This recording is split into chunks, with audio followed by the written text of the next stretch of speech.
Hello everyone, আসসালামু আলাইকুম। তো আজকে গোলাপি পায়েস রান্না করবো, এই জন্য এই যে দুধ দিয়ে দিতেছি। তো এই জায়গায় আমি 4 মগ দুধ দিছি, 3 মগ দেখাইছি, আরেক মগ দেখাইতে মনে ছিল না। তো এই যে দুধটা বলক আইসে বললো, তাইলে একটু মানে না হয়তো পড়ে যাবে, এই জন্য একটু তাড়াহুড়া করে লাকড়ি টান দিলাম, আর দিক দিয়ে একটু মানে লাইরে দিতেছি, যাতে দুধটা মানে বলক আইসে না পড়ে। আর পড়লে তো চুলাটা একদম মানে নিভেই যাইব।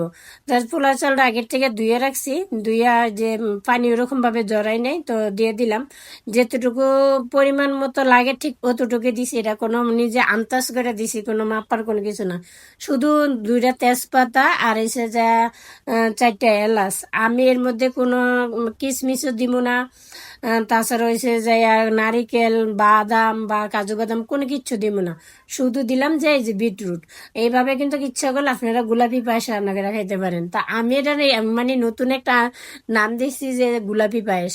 আমার কাছে মনে হয় যে এটা গোলাপি পায়েসই। তো আমার মেয়ে হাসতেছে যে তুমি এটা কি রান্না করতেছো। আমার মনে হয় যে এভাবে রান্না করেও খাওয়া যায়, কারণ বিটরুট কিন্তু সব ধরনের দিক দিয়ে মানে একটা কাজের জিনিস। এটা যে যেভাবে খায় খাইতে পারে, এটা যেভাবে খায়, কাঁচা খাওয়া যায়, রান্না করে খাওয়া যায়, হালুয়া করে খাওয়া যায়, মানে সব ধরনের রান্না করেও খাওয়া যায়।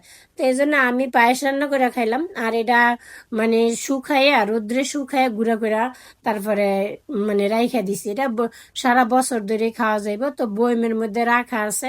তো এই জন্য আমি এটা দিয়ে একটু পায়েস রান্না করলাম। তো পায়েস রান্না করে দেখি যে কিরকম লাগে। আর তাছাড়া সেটা আমার একান্ত একেবারে আমার নিজের জন্য রান্না করা, কারণ আমার ছেলে মেয়ে দুইজনে একজনও খাইবো না। কারণ ওরা হয়েছে যে কিশমিশ, নারিকেল, বাদাম এগুলা না দিলে খায় না।